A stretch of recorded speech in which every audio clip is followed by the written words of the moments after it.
What's up, guys? It's Caliber here, And the Beast. and today we are coming to talk about drunk driving. So, Yes. I'm going to go ahead and let Beast take the ball on this one because he is the experienced truck driver and he's seen a lot more aftermath of drunk driving accidents. So, yeah, take it away, Beast. Yeah, we're talking about drinking and driving, or driving under the influence. Not a fun topic. It's definitely a topic that needs to be had every now and then. Mm-hmm. It's just, over being an over-the-road trucker, definitely in the beginning of my career, I've definitely seen a lot of wrecks. Definitely seen the signs of people going down the road very erratically, noticing the signs, and eventually seeing them about a mile or two up the road in a ditch on the best scenarios, and seeing them collided with another vehicle on worst scenarios. And even the more worst cases, them colliding head-on with the semi. Exactly. I almost say right now, you collide head-on with a semi, nine times out of 10, you're not going to survive. Right. When you're driving, there's factors anyway that are always going against you anyway. You could be perfectly sober driving, and you just never know about the people next to you. There might be circumstances that kind of go against you, even in nature, blowouts, anything. These can cause difficult driving conditions, to say the least. Mm-hmm. That's having good weather. To add to inherently drive when you know that you're under the influence was just basically you're putting that much more of a strain on the consequences, because at that point you're no longer seeing the world for what it is. Your reaction time is slow. You're not able to get out of the way of harm's way. Stability is out the door. Your perception's gone. And, just a buku bunch of bad things that kind of do not intertwine when you're trying to just drive home, especially at night, because that's the 9 times out of 10 that's when it's going to happen. Not saying that's all, but yeah, and then and not gonna lie, there's probably truck drivers out there who drive their trucks drunk when they have a full load. Well, I was going to say we knew somebody who did something like that, but I wasn't going to mention his name. But never mind. She's want to throw somebody under the bus tonight. But no, and the sad part is Monster. He broadcasted that he drove drunk.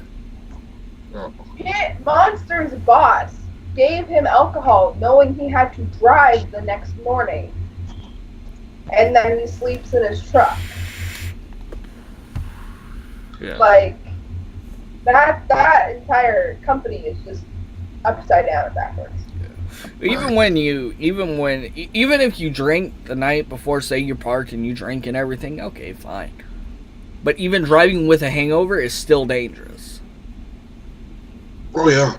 Yeah, but going back to Monster fully admitted that he wakes up drunk. Yeah. Oh, yeah. Sure He's going to end up causing an accident. I don't care how good of a driver you are. If you're driving under the influence, you cause an accident, that's your ass. Well, And if it comes out that your company knowingly supplies you with alcohol, knowing you have to drive the next day, guess what? They can be filed for a lawsuit or fined for a lawsuit. As a driver, if you are under the influence and you have to drive, you have the ability to red card yourself. Mm-hmm. In fact, that is the most smartest thing to do. Red card yourself. They can't. I mean, obviously, you keep on doing it. Obviously, it becomes an issue for your job. You're not able to get your job done. Of course, that's a problem. But legally, they can't make you drive. no, it's refusing unsafe work.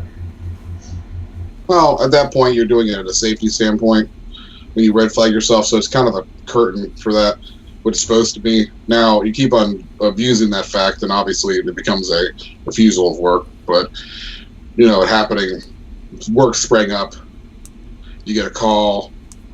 there's a load that happens to be done that needs to be done at this certain time, and you're like, I'm sorry, I can't. I got to red flag myself for such and such time. Can't drive right now. That's being responsible. Yeah, I could see that for a number of things. You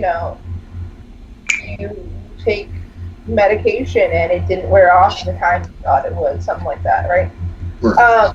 There's another thing. So I don't have a lot of experience with drunk driving per se, but I do have a lot of experience with impaired driving due to head injury, which is something else. So I knew somebody and they had hit their head and we were trying to figure out if they needed to go to the hospital. And it's obviously not the most concrete way to guess, but I threw something at him.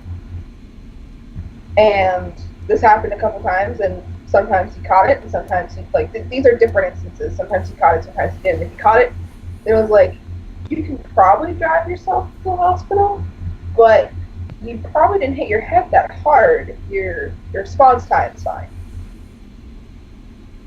Yeah. Obviously, that's not like concrete, but it's like, I don't drive.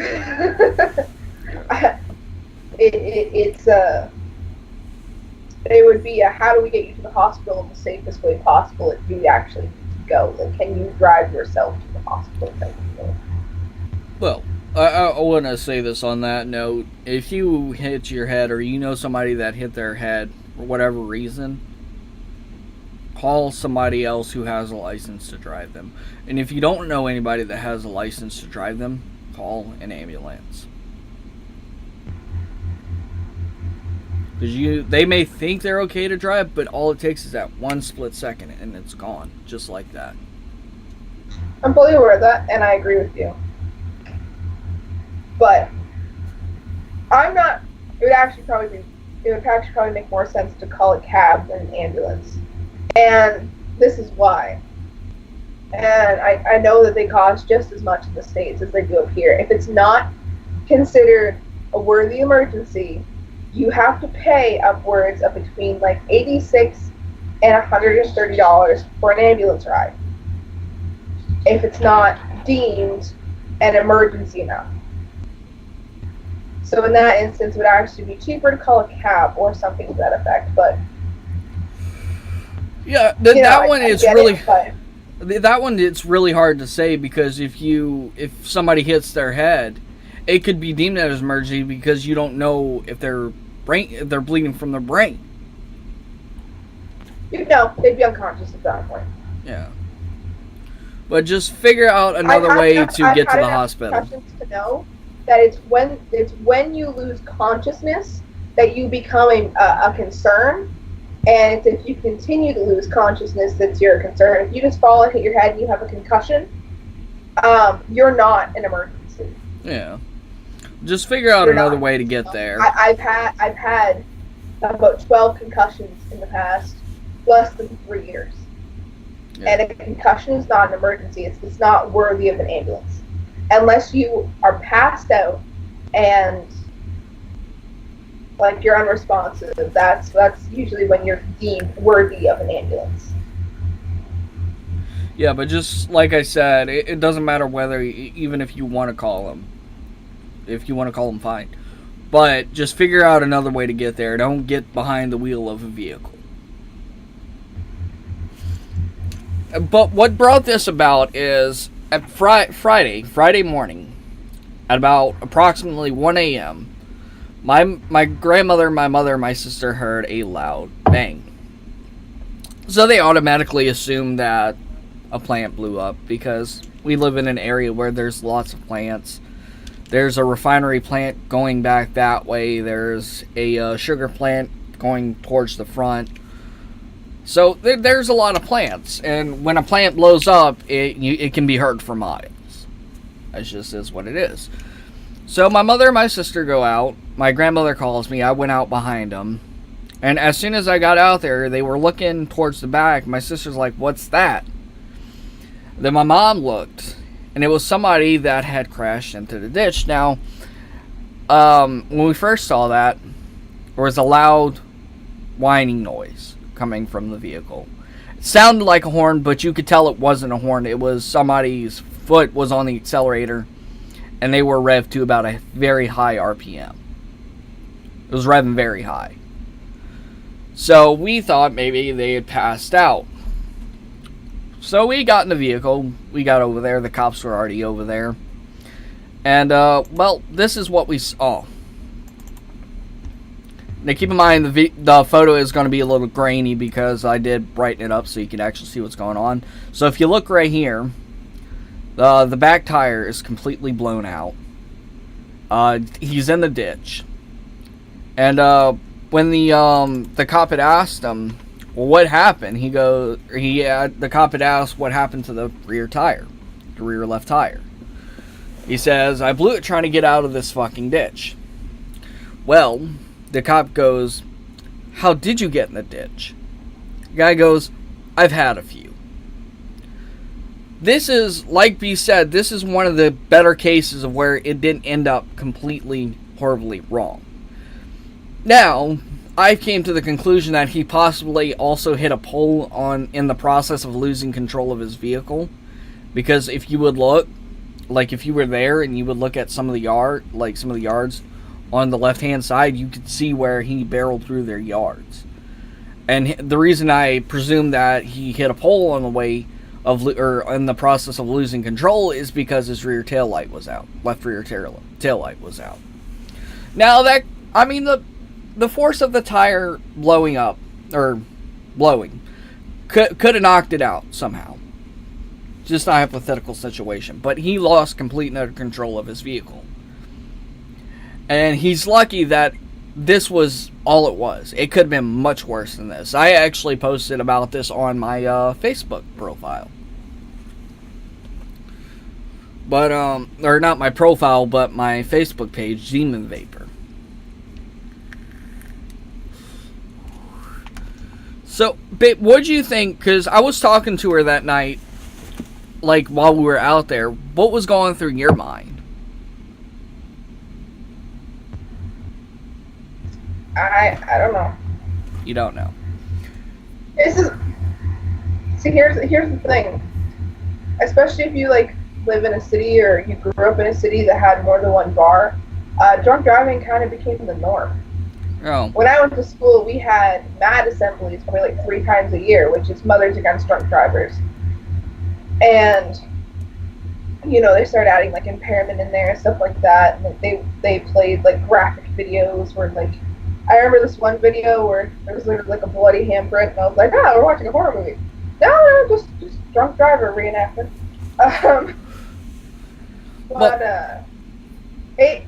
Here's the thing, it's social norm for people to get DUIs, but it's also social norm for us to talk about, you know, don't drive drunk or impaired of any kind. But there are lots of people that, you know, constantly take in marijuana and drive, and constantly are drinking because they're alcoholics and drive, and are taking medication where you're not supposed to drive, and they drive anyway. Yeah. And it's honestly because I can tell you exactly why it is. It's most of these things are, I'm excluding, you know, you get really hammered and you get behind your car, like the wheel of your car on a random Saturday night because you're not used to drinking or something like that. But the people who do it constantly, it's because they're probably medicating themselves, which is kind of a reflection on how shitty our mental health system is, because they're probably self-medicating to some degree, or, you know, they actually are taking medication, and because they can't afford to either lessen their workload or take another form of transportation or anything like that. I know someone who's constantly intaking marijuana, and they're a truck driver. Constantly. I know someone else who was a chef for years, who's working with knives, who probably hasn't gone a day in 30 years without marijuana. Yeah. But I can tell you 2 things that were going through. One of the things that went through my mind is because the way the vehicle crashed, it was like he was coming out from the back, from, say, like a friend's house. The first question I had was, why didn't you stay at your friend's house? If you know you're drunk, because he was self-aware. He knew he was drunk. So if you know you're drunk, why didn't you just try and see if they would let you stay the night there?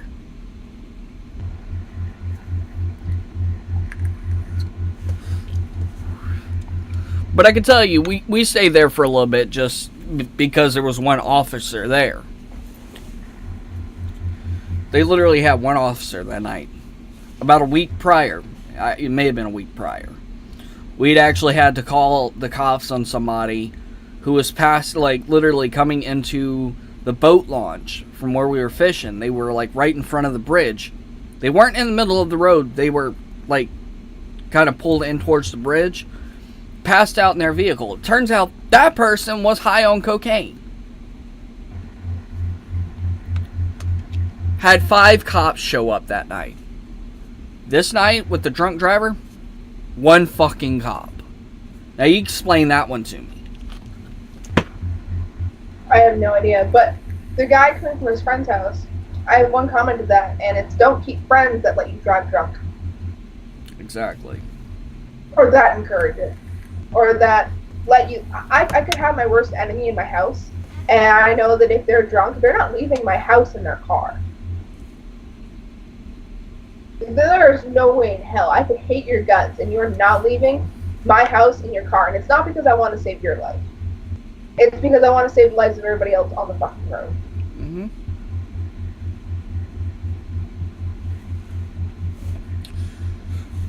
I tell you, I don't know if this was the cause of this accident, but we seen a very fatal accident. A car, it was a multiple car pileup. I couldn't tell you how many cars, but this was when we were on our way to Missouri. We had just gotten in and we'd seen some police lights, not thinking anything of it. But as we got closer, you see multiple cars, and one of them was actually I don't know if it was a car that was smoking or the semi was smoking, but I guarantee you that accident was fatal because there was a semi involved. Tell you those things take on a semi and the little dinky car is stupid.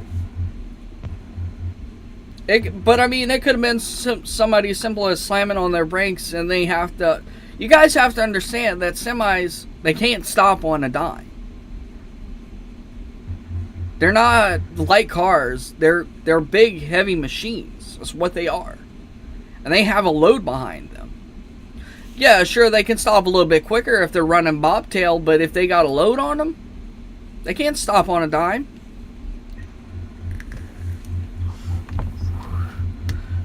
I think the thing we should take away from this is, one, definitely don't drive drunk. Be aware of your surroundings. And for the love of God, don't brake check semis.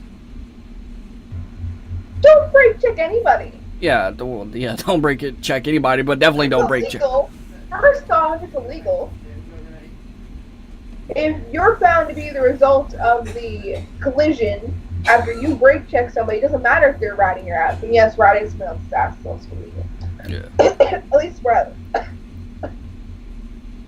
it's illegal to both ride somebody's ass and brake for no reason. But see, the funny thing here is even if somebody brakes check you and you hit them, you're still at fault. Because you're in a single party state. Yeah, that is true. But there's also this lovely thing called dash cameras. And I've seen, even in a single party state, they take that to court with a dash cam and it gets flipped around. Yeah. Especially when it comes... Those are very important. Dash cams are awesome. Yeah, and especially when it comes to semis, because I believe majority, I don't know too much about beasts, but majority of semis are actually starting to come with dash cams for companies' liability. So I honestly, I think everybody should invest in a dash cam. I really do. If you notice, if you watch majority, and I'm not trying to pin this on a certain country, but if you watch a majority of these car crashes and whatnot, What country has the most dash cams in their vehicles? Russia. I'm sorry, Russians can't drive. Or at least some of them can't drive. But if you look at majority of those compilations, it's normally Russians. Either Russians or Americans. Sometimes you'll get some of those moto vloggers that are from the UK and whatnot that get cut off, but that's not the point. But I think we pretty much said all we need to say. What do you think, guys? Anyways, guys, if you enjoyed the video, leave a like down below. Don't forget to comment, share, and subscribe. And don't forget to hit that notification bell. This is Storm Family signing out.